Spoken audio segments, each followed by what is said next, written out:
Okay, katusabe. Omutukuvu Mukama Katonda w'eggulu. Gwe yanoonya Abasamaliya era bakunoonyezza n'obazuula n'obalokola. Tukwebaza kubanga naffe bwe watukola bw'otyo.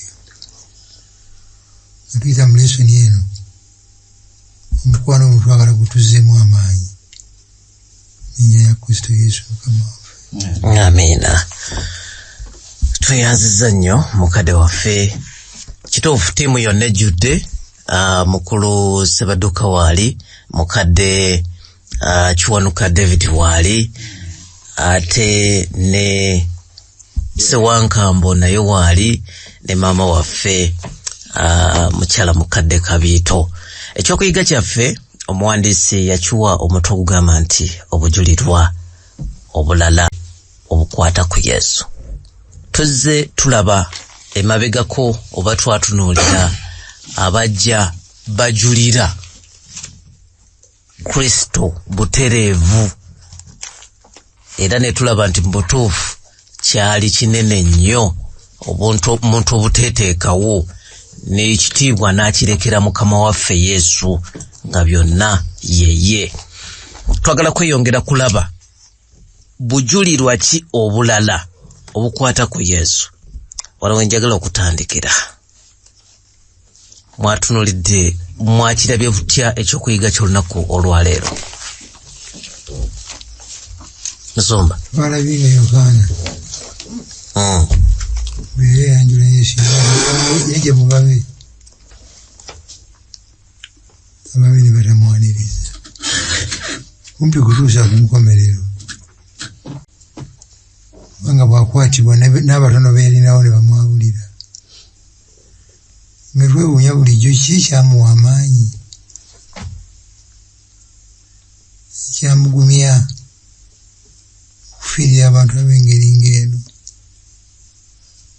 Sitole ya leero bw'oyagala oyinza okukigaziya n'ogamba nti ebyabeerawo mu Samaliya Yesu aba yabijjukira ku lunaku luli byamuwa amaanyi, byamuzzaamu amaanyi ag'okuwaayo essaddaaka ey'obulokozi bwaffe. Tugende nayo mu maaso. Tweyanziza Musumba Kakembo. Twalaba abajulirwa abasooka, twalaba ku Andereya, Simoni Petero, Filipo, nga bo tubamanyi tulina background. Naye kati Abasamaliya bano bajja batya be baani? Kubanga twakirabye nti Abayudaaya baakyawa nnyo Abasamaliya n'okusinga engeri gye baakyawa Abaruumi. Lwaki baabakyawa? Be baani? Tutandikirawo. Kyala Kabiito. Bwe tusomako mu kitabo kya Bassekabaka ekyokubiri essula ey'e17 chapter 17 Yes. etuwa entandikwa y'abantu bano nti bwakabaka bw'Abasuuli oba Assyrians bwe bajja ne bazingako mu mambuka ga Isirayiri ne babatwala ng'abawambe, ne babatwala mu bunyage, be batwala Abayisirayiri. Kati we babatwala gye babatwala bonga ebya Katonda ono w'Abayisirayiri sigwa kolaki, sigwa basinza. Abamu ne batwalibwa ne wabaawo intermarriages ezo ne zivaamu Abasamaliya. Kati bano baalina ensinza etali nga y'Abayisirayiri. Era bali abaasigala nga bali ku mulamwa gwennyini ogw'Abayisirayiri ne balaba bano abavuddemu intermarriages ezo nga balabe ddala be Basamaliya. Awo we batandikira. Naye ebyo byonna bibaawo 722 BC. Esebo. Tweyanziza bufunze nti ne Yesu nga waliwo obutakkaanya wakati w'Abasamaliya n'Abayudaaya. Jjukira twayegako nti bwe batwalira Babilooni nga babatadde bakomewo mu kujja kwabo bano Abayudaaya, Abasamaliya abaali eno ne babalemesa okukomawo n'okuzimba yeekaalu mu Yerusaalemi. So waliwo obutakkaanya nti ne baana Abasamaliya ate ne bazimba yeekaalu yaabwe nga baagala kuvuganya nene y'Abayudaaya. So Yesu wajjira ng'olwedde waliwo obutakkaanya wakati w'Abasamaliya n'Abayudaaya. So bwe tumala ofuna background eyo, tugende mu kitabo kyaffe kya Yokaana essula ey'okuna olunyiriri olusooka paka ku lwokuna.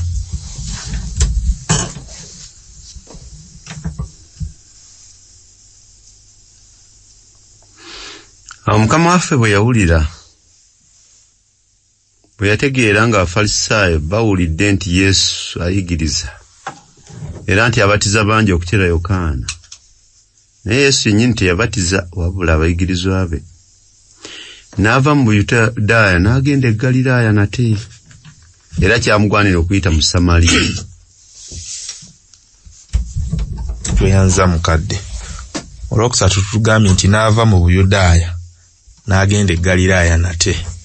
Tusoke n'ekyo lwaki ava mu Buyudaaya. Mwamise Wankamba. Tulabye nga boogedde nti abayigirizwa ba Yokaana n'aba Yesu nga babatiza. Naye bagambye abayigirizwa ba Yesu nga babatiza bangi. Yesu Kristo nteebereza era ne lesoni yakyogeddeko nti ave e Ggaliraaya, ave e Buyudaaya agende e Ggaliraaya. Oba oli awo nga tayagala nnyo okuba na bukuubagano ne Yokaana n'abayigirizwa be, weewaawo n'ababe nga nabo bali awo. Kazi n'okwongereza ku ekyo, Yesu waakolera tayagalawo nnyo ntalo. He's not interested in competition. Kuba kati Abafalisaayo baleeta embeera wabeerewo okuvuganya wakati wa Yesu ne Yokaana omubatiza. He is interested in cooperation. Kati bw'alaba nga bali baleeta embeera omulabe gy'ayinza okufukirira eveemu ebirala, ye n'asalawo akyusa abeeke walala walaga. Musoma Kakembo. Olunyiriri olwokuna lugambye era kyamugwanira okuyita mu Samaliya. Tujjukire tugambye yali ava mu Buyudaaya ng'agenda Ggaliraaya. Omuyudaaya wa bulijjo waba ava mu Buyudaaya ng'agenda Ggaliraaya, yaliise mu kkubo eno Pereya mu ddungu ku Yoludaani n'agwa e Ggaliraaya. Naye ate ye Yesu yakozesa ekkubo ery'okumpi okuyita mu Samaliya. Naye batugambye kyamugwanira lwaki?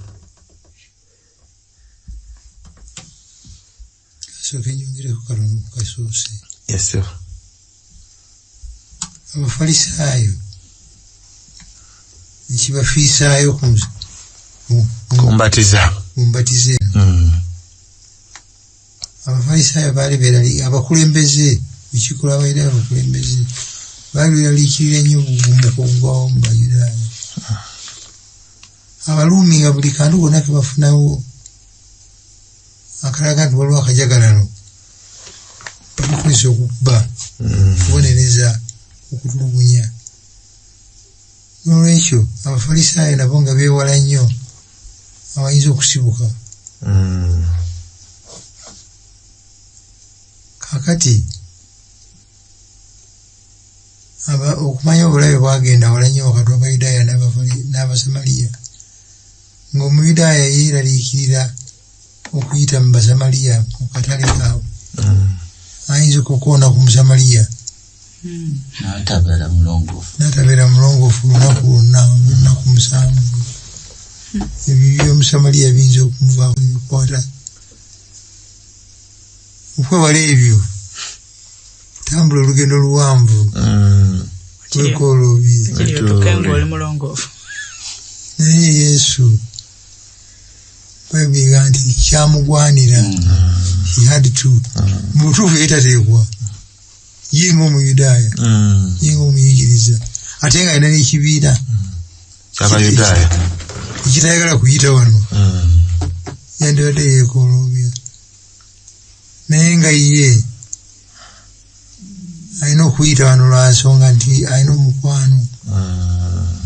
Naye lesoni emu etulaga nti Katonda atwagala nnyo ekitiridde, nti ne wabeerawo embeera ezitamuganya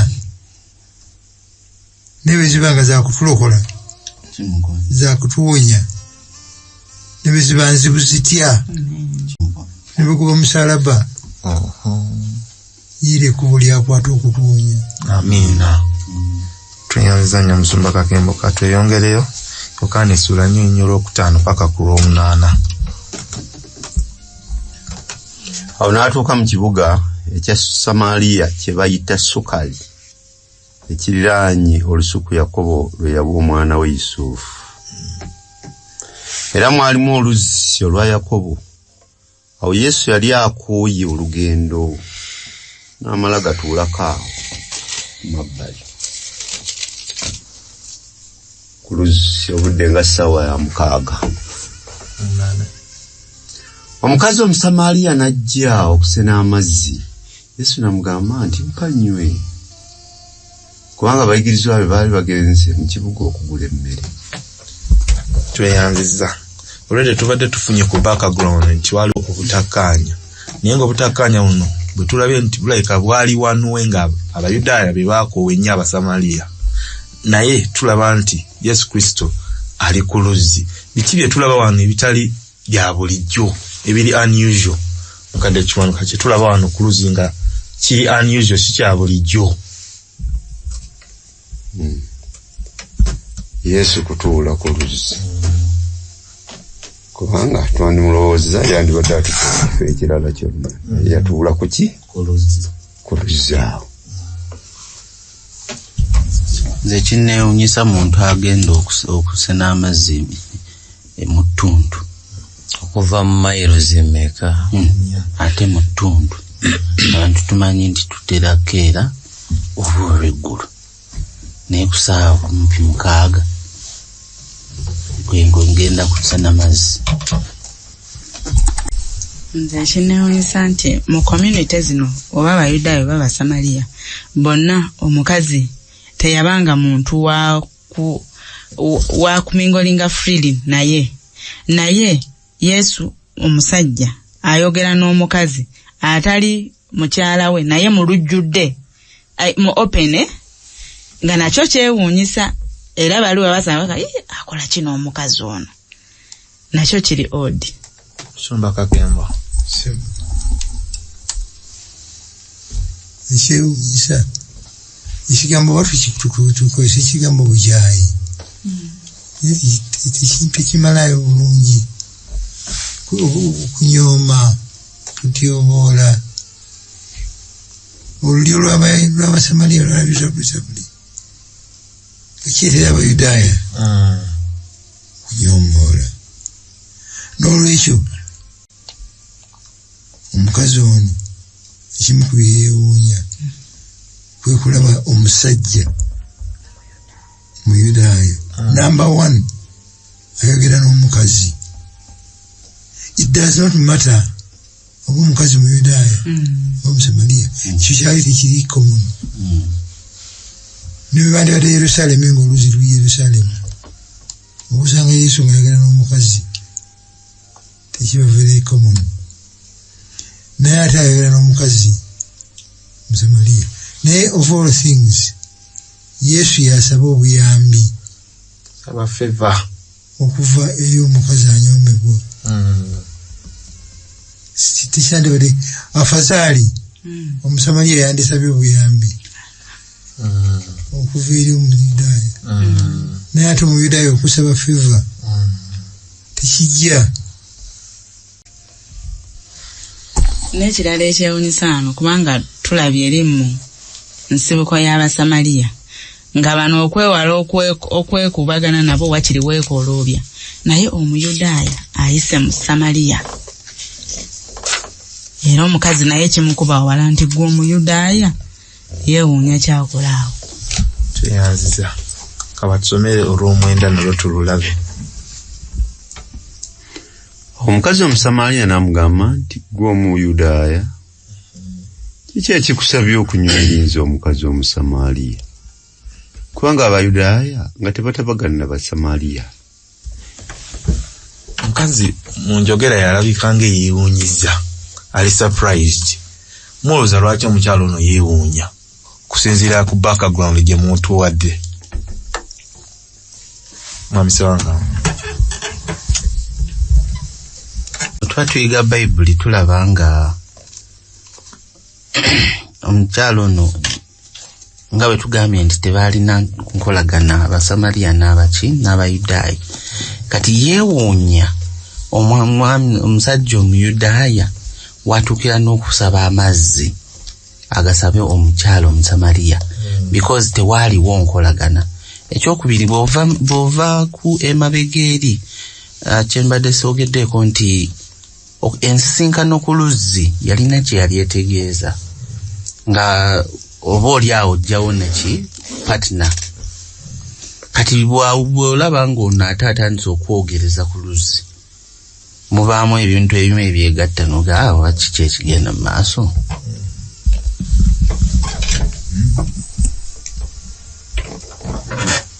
Patina luzzi kyetubumanyiko munagani nti kaali nga kafo abanoonya bwe bakolaki bafunira obubonero nti ono ye mutuufu nga bulijjo kizuula omukazi ono alina ensonga okujja ku luzzi ku saa 6 nikole muyanja ekiro nga tayagala bamulabe omukazi azze emisana tukutuku naye tayagala bamulabe azze emisana n'asanga omusajja naye azze emisana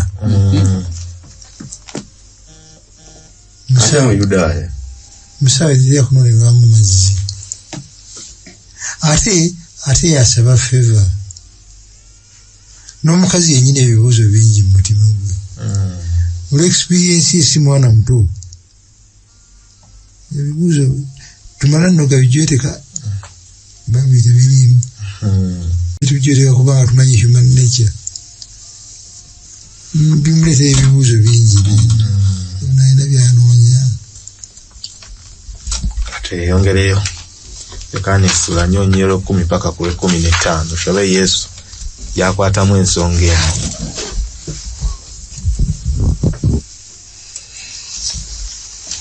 Yesu n'addamu n'amugamba nti singa obadde omanye ekirabo kya Katonda n'oyo agamba nti mpa nnywe bw'ali gwe wandimusabye naye yandikuwadde amazzi amalamu. Omukazi n'amugamba nti ssebo tolina kyakusenya n'oluzzi luwanvu kale ojjawo amazzi ago amalamu. Gwe oli mukulu okukira jjajjaffe Yakobo eyatuwa oluzzi luno eyanywanga mu ye n'abaana be n'ensolo ze. Yesu n'addamu n'amugamba nti buli muntu yenna anywa amazzi ganno ennyonta emuluma nate naye anywa amazzi ago nze gendimuwa ennyonta terimulumira ddala emirembe gyonna naye amazzi gendimuwa ganaafuukanga munda mu ye ensulo ey'amazzi nga gakulukuta okutuuka ku bulamu obutaggwaawo. Mukazi n'amugamba nti sebo mpa amazzi ago ennyonta ereme okunnumanga n'okomankoma okutambula ng'olugendo luno lwonna okusenanga. Tweyanziza omukyalo ono amazzi ategeera Yesu kyayogerako. Kiki kye tulaawo wano kuba tutandikiddeawo nti tannakitegeera nga Nikodemu naye eri bwe baayogera ku kuzaalibwa naye nga tannakutegeera alowooza kwakudda mu lubuto lwa maama we. So n'omukyala tannategeera amazzi naye kiki kye twongera okulabira ddala wano. Mukyala Kabega omukazi ono kyensookera ddala omulabako wano nti amanye ekifo kye nti muki mu Samaliya talina kukola ki talina kwetabana baki kutabagana n'Abayudaaya. Ate ndabawo ne coincidence endala nti omukazi azze ku luzzi azze kukima amazzi naye ate ne Yesu coincidence endala weeri azze kyamugwanidde okuyita wano asisinkana omukazi ono amuwa amazzi ag'obulamu. Essebo nyongera okulaba ono nti omukyala ng'atabuddwa ensibuko y'amazzi amalamu nga ye atunuulira omusajja ono ng'agenda omutaasa embeera gy'abadde ayita nga nga musumba bagambye tugenda okulaba mu maaso. Ekimulesa mu ttuntu kiri odd si kya bulijjo. Kakati bw'aba amugamba nti agenda muwa amazzi aganaamuyamba obutaddamu kutambula lugendo luno nakulabikibwa nga alabikisibwa nti ayitawo mwezi essaawa kyakikolewo mangu antaasa ebyo byonna.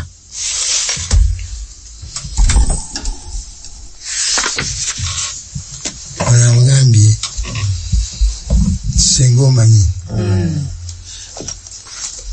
kwegera naye tamumanyi. Mukazi nambuuza nti gwe mukulu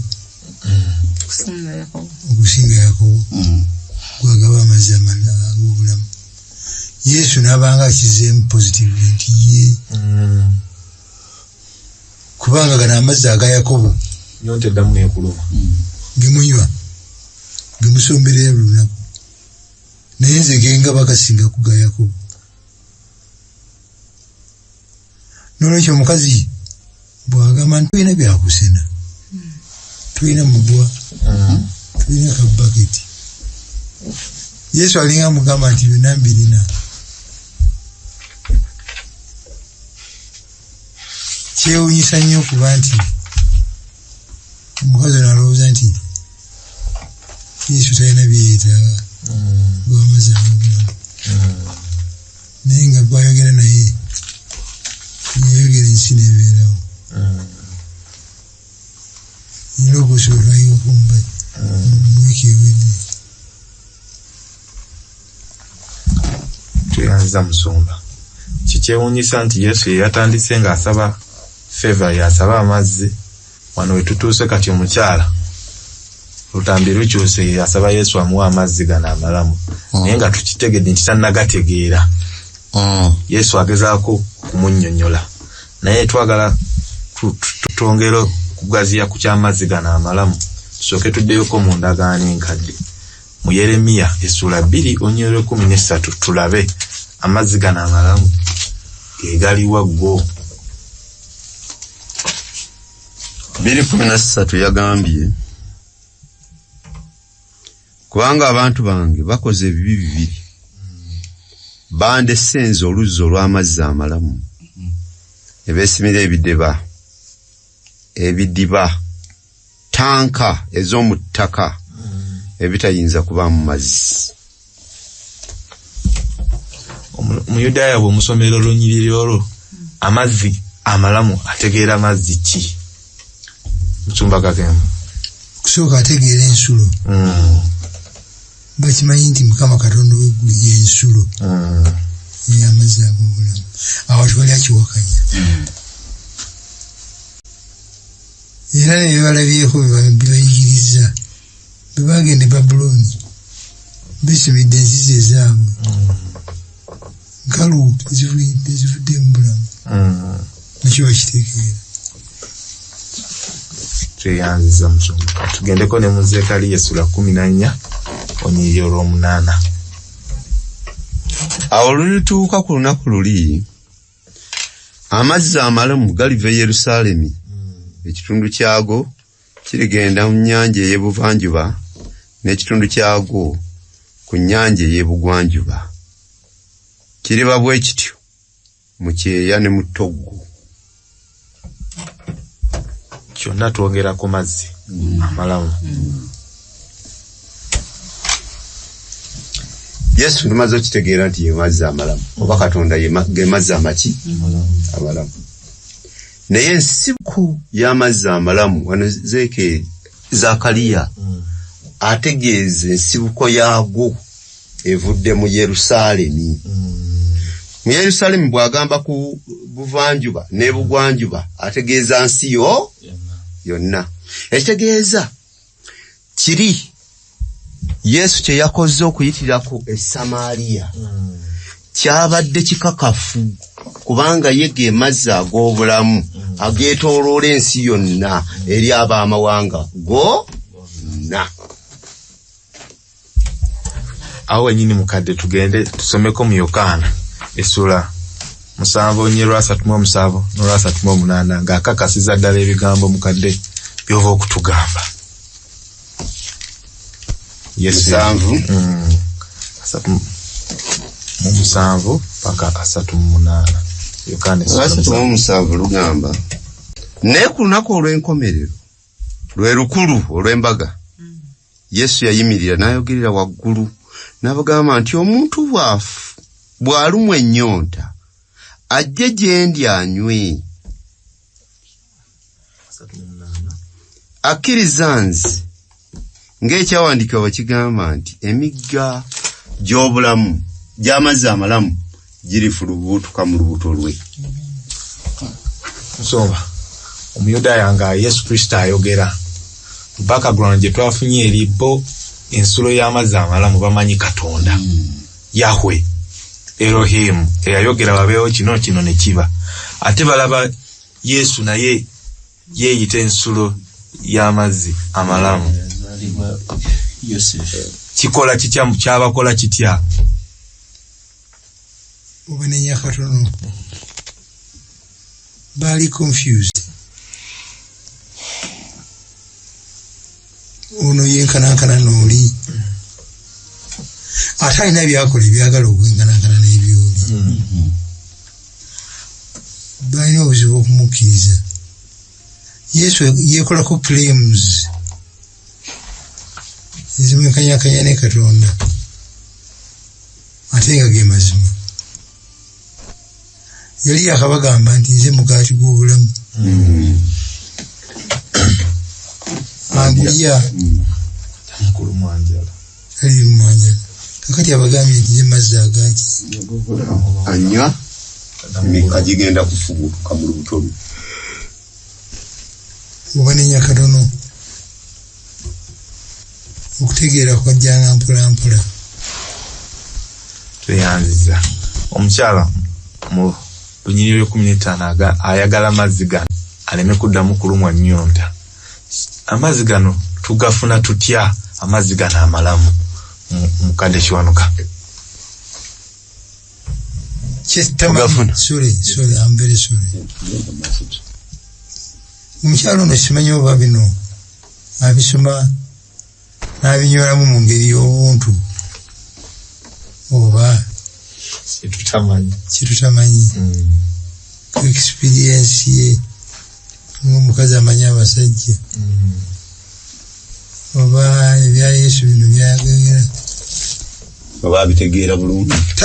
Siyinza kubeera mu mativu nti omukyalo ono ategeera amazzi Yesu gayogerako.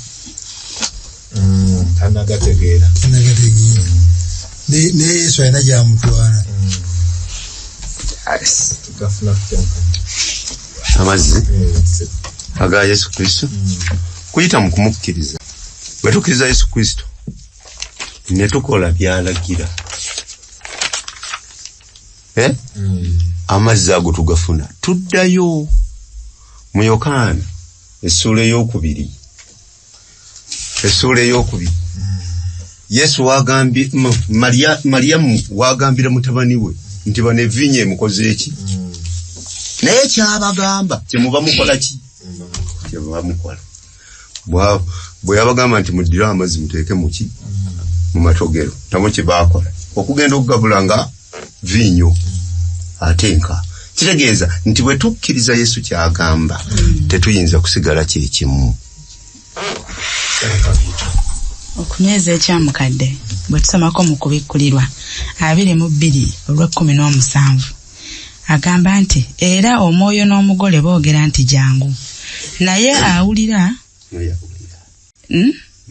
naye awulira oyo ayogere nti jangu, naye alina ennyonta ajje, ayagala atwale amazzi ag'obulamu gaabuwa.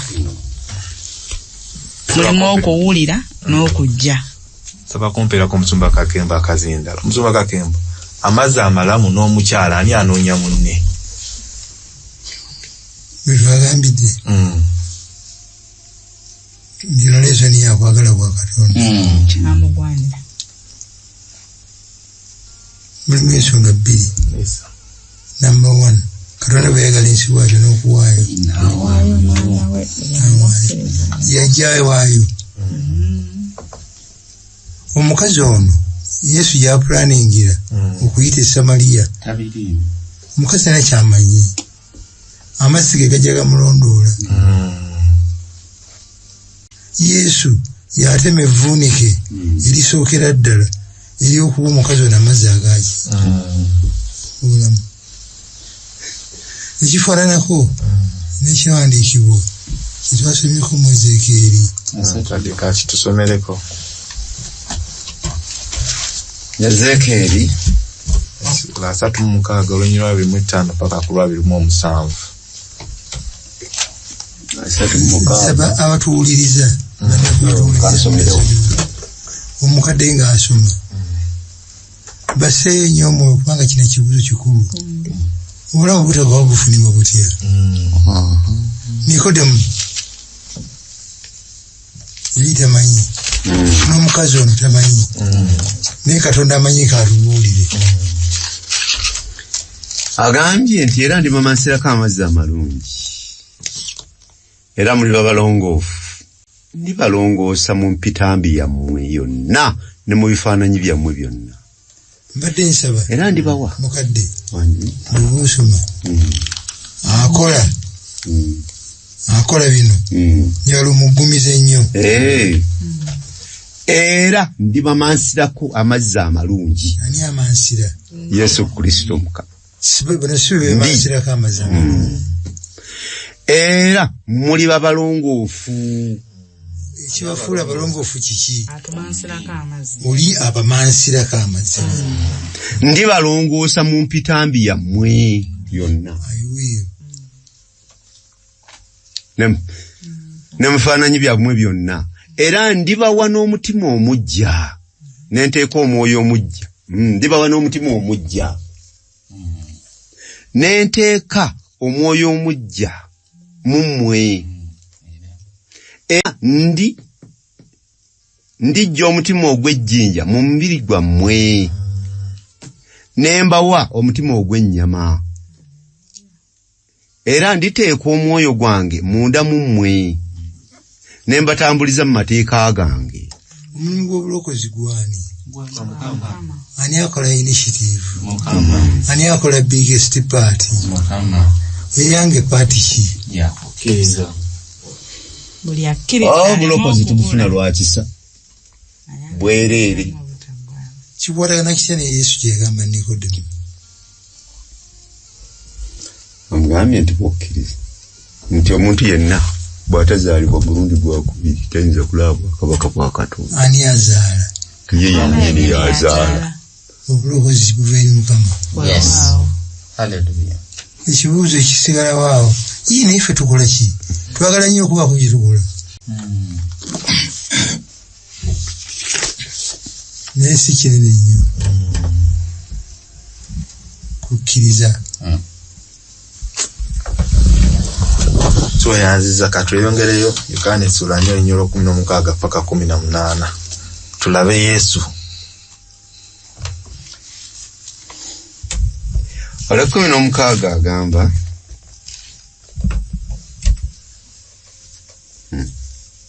Yesu n'amugamba nti genda oyite balo okomewo wano. Omukazi n'addamu n'amugamba nti sirina baze. Yesu n'amugamba nti oyogedde bulungi nti sirina baze kubanga walina baabalo 5 naye gw'olina kankano si balu ekyo kyoyogedde mazima. Komaawo 18 emboozi gye tuvuddeko ebudde ku mazzi amazzi amalamu ku 15 ku 16 ate Yesu akyusa emboozi ogenda oyite balo. Yesu lwaki akyusa emboozi ate n'agiza ku personal life y'omukyalo ono? Nsooke mwami kiwanuka nzireko omukyala Kabiira. Omukyalo ono twakirabye dda nti endowooza ye erabika ebadde endala kubanga yasisinkanye omusajja n'ayogera n'omusajja ate ng'emirimu gyali gimanyiddwa nti yali mukyala eyali yeerenga katugambe kwerenga yali awo bw'atyo teyali mukyala nnyo kyensonga lwaki yajjanga mu ttuntu ku luzzi embeera ze nga tezikwatagana n'abantu babuki ba bulijjo. Kaakano azze mu maaso g'omusajja omusajja ayogeddeko naye agamba nti leero neefunidde tunuulira n'agamba nti kirabika leero nkoze eki ntebye kakati Yesu amugamba birala bya mwoyo ate ye alowooza bya muki bya mubiri. Ndowooza ekitumya Yesu omukyalo ono omwami we ayongera okumusika ayongera okumutegeera kuba omukyalo ono tuyinza obutamusalira nnyo musango ayinza okuba nga yafuna omwami n'amurejectinga kati ng'omukyala nga yeetaaga okubaawo akanagula ekyokulya ekyokwambala nga ye alowooza nti mwabo mwe muli obulamu naye kati Yesu okumutuma omwami adrawing attention ye agisembeze mpola agijja ku ekyo omukyala kyayinza okulowooza amusembeza obulamu ddala we buva kyekyo. Yesu yatugambye nti Yesu Kristo yali asobola okusoma endowooza ye era nga weewaawo ayogera bw'atyo okukyusa endowooza ye asobole okukwata ku nsonga y'omukyalo ono oba oli awo amukole ki amulokole. He hits the nail when it is still hot. Nti ayogera ku nsonga ye agituukeko nga bukyali asobole okugikolako. Relationship. Nsomba Kakembo omuzinda. Yesu ono kiki kyagenderera mu kukyusa emboozi? Nsonga basiwadde bulungi. Emu ayagala kutereeza birowoozo bya mukyalo. Ekyokubiri ayagala kumweyanjulira. Ekyokusatu ayagala kumwagazisa amazzi gano kumulaga nti ageetaaga. Byagamba njagala mpona okwesula n'ensuwa ayinza okuba nga ayogera ebyo naye ng'ategeera ebirala. Yeetaaga okuteekawo need kubanga yagambye mukyala Kabete yasomedde mu kubikkulirwa n'agamba nti baani bakuliki n'oyo awulira ajjanywe n'oyo awulira ajja okujja yawulira ennyonta yeetaaga atalina ennyonta eyo tajja kujja. Balina omukisa abalumwa enjala n'ennyonta. olw'obutuukirivu. Omukazi ono Yesu ayagala amwagazisa amazzi gano naye alina kusobola kumulaga nti ali bwereere ali bubi mwetaavu. Amazzi gano bwe gabeerawo nga n'agagaba waali akozesa omukisa ogwo kyava mubikkula n'amwerula n'amulaga obutaliimu bwe. Tweyongereyo tulabe Yesu ng'amaze okukola ekyo omukyala ensonga eyo agikwata atya. Yokaana essula 4:19 n'olwabiri. Omukazi n'amugamba nti ssebo ndaba nti oli nabbi. Bajjajjaffe baasinzanga ku lusozi luno nammwe mugamba nti Yerusaalemu kye kifo ekiyigwana okusinzizaamu. Yesu n'amugamba nti omukyala nzikiriza ekiseera kijja kye batalisinzizaamu kitaffe ku lusozi luno newankubadde mu Yerusaalemu. Mmwe musinza kye mutamanyi ffe tusinza kye tumanyi kubanga obulokozi buva mu Buyudaaya naye ekiseera kijja era kituuse. Tweyanziza gye tusembedde eri emboozi ebadde ku mwami tigenda oleete mu mwami wo. Omukyala n'adda ku mboozi endala ey'okusinza. Ebyokusinza bino abiriko oba yeewala Yesu kugenda diipa ku mboozi eri gye babaddeko. Mukyala Kabete ye yennyini amugambye nti ndabye ng'oli nabbi. Kwegamba okusinziira ku ntandikwa ya Yesu ekyokumuganga bw'alina abasajja 5 naye tekuli wuwe. Ayinza okwogera n'ebirala ebirina ddata okusinga bino. Kati kamanyi nti Yesu mu Yudaaya kakyuse kyano badde ku kusinza. Omukyalo ntugambye nti bano Abasamaliya kituufu baali Basamaliya naye nga Abayudaaya baali kumpiko nabo newankubadde baali tebakolagana nabo ki bulungi. Etegeeza ebyokusinza yali abikola ki abimanyi bw'atunuulira omusajja ono ne byamugambye amuzuula nti nabbi. Ndaba ng'oli ki? Oli nabbi. Kubanga ebigambo byali amugambye si bya bulijjo, byakyama. Abadde nga nabyo naye ng'atambula nabyo mu kiki, mu kyama ki. Si bamanyi abamanyi nti nno mbadde n'omusajja omu, babiri, basatu, bana mpaka ku bataano, kakati nina wa mukaaga. Ono nabbi. Kale namugamba nti naye obubaka bwali bugamba nti okusinza kwandibadde kubeera wa? Musinza Yerusaalemi. Kubanga Yerusaalemi kigambibwa nti bwe baali bakomyewo okuzimba Yerusaalemi, ne bano baali baagala babeetabemu bazimbe ki? Yerusaalemi. Okugenda okwakakano bajemye bazimbye nabo yeekaalu yaabwe, ne Yerusaalemi eriyo ki? Yeekaalu. Yesu amunnyonnyola byamunnyonnyodde omukyalo ono. Ndaba nga ajjamu akamunyunguka. Msumba Kakembo. Kinebeza Yesu. Tulabanga kintu kiruma nnyo nga guilty conscience.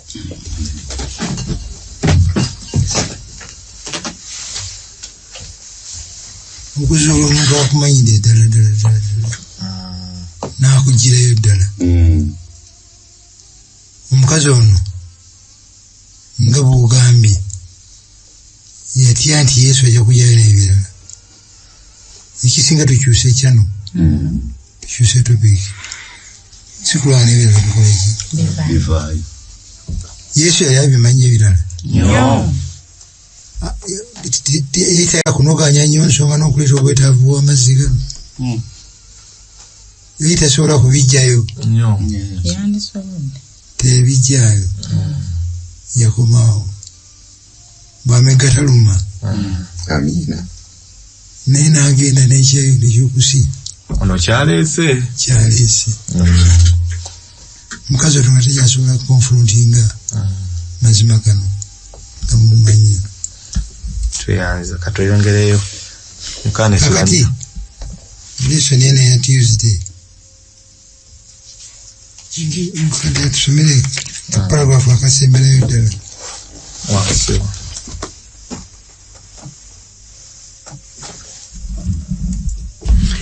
Nga n'embooge tebugumye, Yesu akyusa mangu ekinyusi ky'emboozi. N'agamba omukazi ono agenda ano nebba akomewo. Lwaki okukyusa ensonga mu ngeri ekinamutikkwa? Ebikolwa by'omukazi ono byali biraga nti amwewala. Yesu yasobola okusoma omutima gwe. Ateekeddwa okugasimbagana n'embeera ye bw'aba wakuwonyezebwa. Ako kakulu. Fena tukeetaaga. Bw'oba wakuwona. Face the truth. Daudi yafacinga amazima. Mu kigambo nabbi kye Mukama nti yeggwe. N'agakkiriza. Naawona. Ira maaso. Ng'omwoyo guno tegunnafuna kirabo kye yali ayaayaanira okugaba. Gwali guteekeddwa okusooka okutegeera ekibi kyagwo. Weewaawo n'omulokozi yali ayogera nagwo. Ng'ayogera n'omwoyo gw'omukyalo. Tweyanziza mukadde. Tusome Yokaana essula 4:2 mpaka 25. Yesu n'amugamba nti omukyala, nzikiriza essera kijja kye batalisinzizanga mu kitaffe ku lusozi luno newankwadde mu Yerusaalemi. Mwe musinza kye mutamanyi, ffe tusinza kye tumanyi, kubanga obulokozi buva mu Buyudaaya. Naye ekiseera kijja era kituuse, abasinza amazima lwe banaasinzizanga kitaffe mu mwoyo n'amazima, kubanga kitaffe anoonya abalinganga abo okubeera ab'okumusinzanga. Katonda gwe mwoyo, n'abo abamusinza kibagwanira okusinzanga mu mwoyo n'amazima. Mukazi n'amugamba nti manyi nga Kristo ajja gwe bayite yafukibwako amafuta ye bw'alijja alitubuulira ebigambo byonna. Olwabiri mu mukaaga Yesu n'amugamba nze nzuuno ayogera naawe. Bible tetuwa reaction ya mukyala. Kyoba n'asanyuka oba n'akuba enduulu naye osobola okubamu akafaananyi n'olaba omukyala bwe tusoma wali kiraga nti Masiya amumanyiiko era akimanya ajja kujja. Naye mu bitabo byonna ebina bye tusoma wano we tulabirako Yesu Kristo nga yeeyanjulira omuntu gwokka mutereevu nti nze. Kuba bwe twayiga mu Makko yabagamba nga temwo naye wano ayogeredde ddala ku mukazi ate ng'omukazi Musamaliya. Nolwekyo oyogedde bukyamu bw'ogambye nti nga yeeyanjulira omuntu kyono Musamaliya mukazi ate Musamaliya ne bwe yandibadde mukazi mu Yudaaya wakiri yakabaako omusajja Omusamaliya. It is very interesting. Katweyongereyo tulabe nga bamubuulidde ekintu ekyo omukyala akola ki. Amangu ago abayigiriza be ne bajja ne beewuunya kubanga abadde ayogera n'omukazi. Naye tewali muntu eyagamba nti onoonya ki oba nti kiki ekikwogezza naye. Omukazi n'aleka ensuwa ye n'agenda mu kibuga n'ababuulira abantu nti mujje mulabe omuntu aŋŋambye bye mbadde nkola byonna ayinza okuba nga ye Kristo. Ne bava mu kibuga ne bajja gy'ali. Mu kiseera ekyo abayigirizwa baali nga bamwegayirira nga bagamba nti Rabbi lya. Naye n'abagamba nti nina ekyokulya kye ndya kye mutamanyi. Abayigirizwa ne boogera bokka na bokka nti waliwo omuntu amuleetedde ekyokulya. Yesu n'abagamba nti ekyokulya kyange kwe kukola eyantuma by'ayagala n'okutuukiriza omulimu gwe. Mwe temwogera nti esigadde emyezi ena okungula kulyoke kutuuke. Laba mbagamba nti muyimuse amaaso mulabe ennimiro nga zimaze okutukula okukungulibwa. Akungula aweebwa empeera n'akuŋŋaanya ebibala olw'obulamu obutaggwaawo. Asiga n'akungula basanyukira wamu kubanga ekigambo kino bwe kiri bwe kityo ekyamazima nti asiga mulala n'akungula mulala.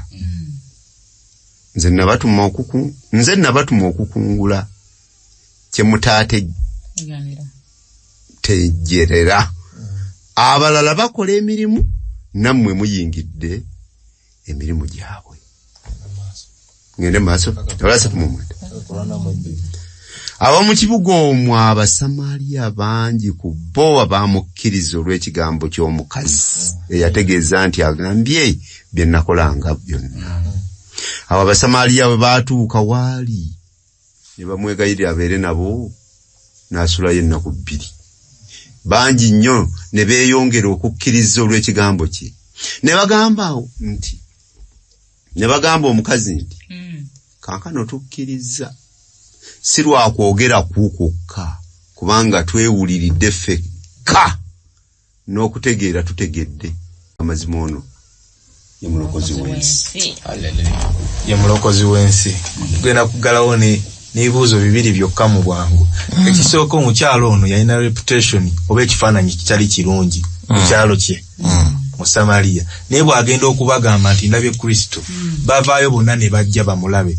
Muzumba Kakembo lwaki bakkiriza omukyalo n'ebigambo bye yabagamba? He touched me. And made me whole. Hallelujah. Yesu wakwata ku muntu. Don't remain the same. Omuntu ono ndowooza n'entunula yeekyukako. Eddoboozi erikyukako. Ayogeza authority. Musa bwe yavanga eri Katonda n'akomawo mu bantu ng'aliwo ekikyuseeko. Omukazi ono alina engeri gy'ayogeramu ebigambo by'ayogeranga si wa bulijjo. Mukama waffe yali amukutteko kuba akafaananyi ava mu maaso ga mbi ava mu maaso ga Yahweh alina first hand information Elohim ava mu maaso ga Elohim ava mu maaso ga Messiah ava mu maaso ga Omega Olehoni ava mu maaso gona ine ebisuubizo byakufa ne magombe inana zamalamu gwava mu maaso ge oyinza okusigala kyekimu tesobola njala kabiri tulaba nti Yesu Kristo yalina abayudaaya naye tebamutegeerera tebamukkiriza naye ono amaze ennaku 2 ekibuga kyonna ne kikkiriza nti ono Yesu Kristo omulokozi w'ensi sina w'abayudaaya bokka teri kyamagero kikoleddwayo takoze kyamagero abadde bubeezi nabo ennaku mmeka kiki ekyakola enjawulo what made the difference nti ennaku zino 2 yali quality time bali baamala ne Yesu emyaka 3 n'ekitundu naye ndowooza baamulabanga owa bulijjo ate ne kali omukyala ke yakoonyeeko akensinza abamu tulowooza nti nze ndaba nazaalibwa mu kkanisa ekyo kimala taata wange mukadde wa kkanisa that is enough taata musumba n'ebiringa ebyo ne tulowooza nti bitumala ne bitufuula comfortable ne tulemu okunoonya ekinyusi ky'amazzi amalamu okwetwalira Yesu ffeffe nnyini ne tweyagalira ku kuba nti nze banzaalira mu kkanisa nze afuta lolo ndina mudinkoni mu kkanisa y'ewaffe ng'ekyo kimala naye ne sisemberera oli yennyini agaba amazzi ag'obulamu kati abantu bano ennaku 2 amazzi ag'obulamu baagazaako ne baba nga tebayinza kusigala kyekimu katono nnyo ssebo obuzibu abasajja n'abakazi abaali Samaliya baali bakimanyidde ddala nti Abayudaaya baali tebakolagana nabo naye okukkiriza omusajja ono najja n'asula nabo ennaku 2 kyabamala okukkiriza nti si muntu wa bulijjo akatalekeka okakkiriza akatalekeka Yokaana yagamba bali omwana gw'endiga ajjawo ki ebiyensi bo nga baagala omwana gw'endiga ajjawo pawa y'Abaruumi naye bano olw'ennaku 2 zokka ne bakitegeera nga omwana gw'endiga olujja ebiyensi ne bakitegeera correctly n'okusinga Abayudaaya n'Abafalisaayo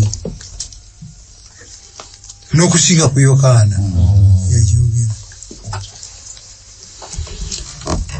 Tukwebaza nnyo kitaffe ow'omuggulu nannyini buyinza kabaka wa bakabaka mukama w'abaami okuyita mu kwagala kwo okw'ekitalo n'ekisa ky'omwana we Yesu Kristo twebaza obulungi bwo erifa abaana b'abantu olw'obwo Katonda waffe wayingira mu Samaliya era Samaliya teyasigala kyekimu naffe olwaleero tuyingiremu tuleme okusigala kyekimu omukono gwo ogw'amaanyi gwe tukuume ng'ekkanisa yo ate naffe tutegeeza abala ku bulungi bwo tuwangule tusikire obulamu obutaggwaawo okuyita mu Kristo Yesu omulokozi waffe era mukama waffe amen.